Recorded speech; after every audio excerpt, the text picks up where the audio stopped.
Heart ভালো আছে কি খারাপ আছে বুঝবেন কি করে বলুন তো? আপনি ধরুন আগে 100 ফুট হাঁটতে পারতেন, এখন দেখলেন 30 ফুট হেঁটেই আপনি হাঁপাচ্ছেন, বুকের মাঝখানটা একটা চাপ ধরছে। বা আপনি ভালো আছেন, হঠাৎ করে বুক ধড়পড় ধড়পড় করছে, আপনি ভাববেন অ্যাংজাইটি থেকে হচ্ছে। কিন্তু আমাদের দেশে এমন একটা ব্যাপার, জিনটা এত খারাপ যে যে কোনো সময় কিন্তু আমাদের খারাপ অবস্থায় পড়তে হতে পারে। প্লাস আমাদের লাইফস্টাইল এবং আমাদের ডায়াবেটিস প্রচন্ড বেশি। সুতরাং যদি কোনো পেশেন্ট বা কেউ যতটা হাঁটতে পারতেন তার কমে যদি হাঁপিয়ে যান, ইমিডিয়েটলি ডাক্তার দেখান। হার্ট খারাপের দুরকম ভাবে হতে পারে।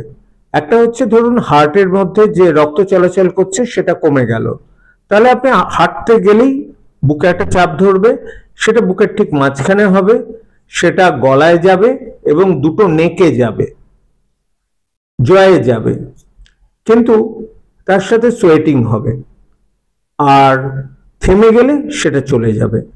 অর্থাৎ রিপ্রোডিউসেবল হবে। অর্থাৎ বুকে ব্যথা কারোর যদি হয় হাঁটলে এবং থেমে গেলে ঠিক হয়ে যায়, অবশ্যই অ্যাঞ্জিওগ্রাফি করাবেন। আমাদের এখন যদি কিডনি ভালো থাকে, সিটি করোনারি অ্যাঞ্জিও হচ্ছে ইনভেস্টিগেশন অফ চয়েস। টিএমটি করে লাভ নেই।